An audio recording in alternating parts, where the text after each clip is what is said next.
55 साल के सुरेश को बीते 2 हफ्ते से महसूस हो रहा था कि उसके गले में कुछ वस्तु फंसी हुई है और वो ऊपर नीचे तक हो रही है। सांस लेने में दिक्कत आ रही थी, आवाज में भी उसके बदलाव आ गया था।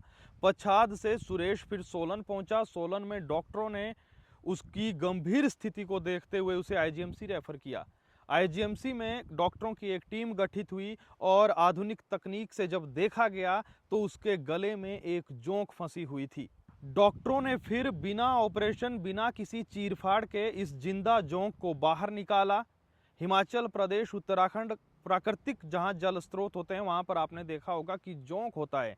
अब वो जोंक सुरेश के गले में मुंह से गया, नाक से गया, कान से गया या कहां से गया, डॉक्टर अब कह रहे हैं कि उसकी स्थिति ठीक है और समय रहते इलाज हो पाया। इस डॉक्टरों की टीम में डॉक्टर राघव निरोला भी थे, जो बीते दिनों आईजीएमसी में विवाद हुआ था उसमें चर्चित चेहरा थे, और कई अन्य डॉक्टर इस टीम में शामिल थे। आखिर क्या है पूरी खबर, वो आप आगे सुनिए। सिरमौर जिला के पच्छाद उपमंडल में एक गांव पड़ता है कंगर धारियार। यहाँ के 55 वर्षीय सुरेश को पिछले 15 दिनों से गले में एक वस्तु फंसे होने का एहसास हुआ। आवाज में भी कुछ बदलाव की शिकायत थी। प्रारंभिक जांच के लिए वो एमएमयू सोलन में पहुंचा। यहाँ डायरेक्ट लैरिंगोस्कोपी के दौरान गले में एक काले रंग की हिलती हुई वस्तु नजर आई। स्थिति की गंभीरता को भांपते हुए मरीज को तुरंत आईजीएमसी शिमला रेफर किया गया। आईजीएमसी में आपातकालीन फॉरेन बॉडी ऑपरेशन यानी कि इमरजेंसी एफओबी का गठन किया गया, जिसने मरीज के गले से जीवित काले रंग की जोंक को सफलतापूर्वक निकाल लिया। इस जटिल और दुर्लभ प्रक्रिया को ईएनटी विभाग की टीम ने कुशलता से अंजाम दिया। टीम का नेतृत्व कर रहे थे डॉक्टर डिम्पल के भगलानी, जो सहायक प्रोफेसर हैं। टीम में डॉक्टर राघव निरोला, जो सीनियर रेजिडेंट है, साथ में उनके doctor Mayur Bagga, junior resident, doctor Nishant JR और डॉक्टर कुमार सौरभ शामिल रहे। डॉक्टरों ने बताया कि समय पर सही जांच और तुरंत उपचार से मरीज की जान बचाई जा सकी है। ऑपरेशन के बाद मरीज की हालत स्थिर है। चिकित्सक ये कह रहे हैं कि ग्रामीण क्षेत्रों में प्राकृतिक जल स्रोतों के उपयोग के दौरान विशेष सावधानी बरतें और अगर कुछ भी शिकायत हो तो तुरंत अस्पताल पहुंचें। तो अगर आप लोगों ने ये खबर पूरी देखी तो आप लोगों के लिए हमारे पास एक और बहुत रोचक खबर है। एक लड़की जो 8वीं या 9वीं में पढ़ती थी, आज से ये 20 साल पुरानी खबर है। जब वो 8वीं या 9वीं में पढ़ती थी तो उस दौरान उसके गले में एक सीटी फंस गई। पुराने 90 के दशक के हमारे जो साथी होंगे वो समझते होंगे, उस दौरान एक इतनी सी सीटी होती थी जो बच्चों के जूतों में, गुब्बारों में, खिलौनों में होती थी, बजती थी। जैसे दबाव या जूते पर प्रेशर पड़ता था, इतनी सी सीटी होती थी।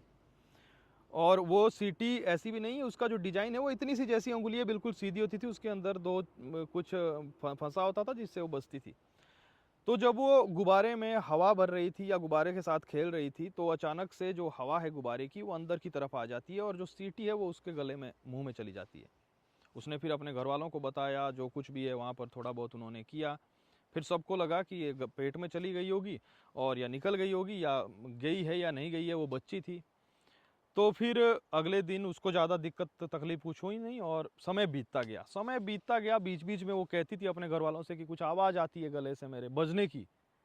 तो घर वालों ने सोचा बच्ची है, क्या आवाज़ आएगी, हमें तो सुनाई नहीं देती। समय बीतता गया, वो बड़ी हुई, कॉलेज हुआ, वो तैयारी करने लगी, फिर शादी भी हो गई। शादी हुई तो वो गर्भवती हो गई। गर्भवती के दौरान आपने देखा होगा कि सूजन हो जाता है बॉडी में, भारी शरीर हो जाता है महिलाओं का। और इस दौरान उसे खांसी भी हुई। जब खांसी हुई, काफ़ी खांसी हुई, बहुत खांसी उसे हुई काफ़ी दिन तक। और एक दिन खांसते खांसते जब वो खांस रही थी तो अचानक से गले से कुछ निकला। 15-16 सालों बाद कुछ निकला उसके गले से। उसने उठाया, देखा तो वही सीटी उसके हाथ में, उसके गले से निकली। अब आप कहेंगे क्या कह रहे हो, तो उसके गले से निकली वो सीटी। उसने देखा उस पर चर्बी जैसी कुछ जमी हुई और वो हैरान परेशान। उसने फिर अपने घर वालों को बताया, वो आज भी उसने रखी है। घर वालों को बताया तो घर वालों ने, मुझे किसी ने कह दिया कि इतनी बड़ी खबर है। मेरी भी जिज्ञासा उत्पन्न हुई, बहुत बड़ी खबर है, ये तो अंतर्राष्ट्रीय स्तर की खबर है। आजकल तो जोड़ीदार जो शादी हुई वो अंतर्राष्ट्रीय खबर बन गई। तो ये तो बहुत बड़ा रिसर्च का विषय था। तो मैं, उसने फ़ोटो भी बाकायदा मुझे लड़की ने दिखाया कि ये है। मैंने उसे बहुत रिक्वेस्ट की कि खबर बनाते हैं, आप बताना कि कैसे हुआ, क्या हुआ। उसने मना किया कि नहीं, वो शर्मा गई या क्या हुआ। लेकिन इतनी बड़ी खबर थी, मुझे लगा किसी दिन आपको सुनाऊंगा, तो ये जोंक वाली खबर के साथ मैंने इसे आप लोगों को सुनाया। यकीन करना होगा तो करिए, नहीं करना होगा तो सोर्स हमारे पास कुछ नहीं है। जो मेरे पास खबर आई वो मैंने आपको बताई, और सिटी की फोटो जरूर मेरे पास होगी आज भी, या उसके पास होगी, उसने रखी है संभाल कर वो। फिलहाल के लिए इतना ही, नमस्कार।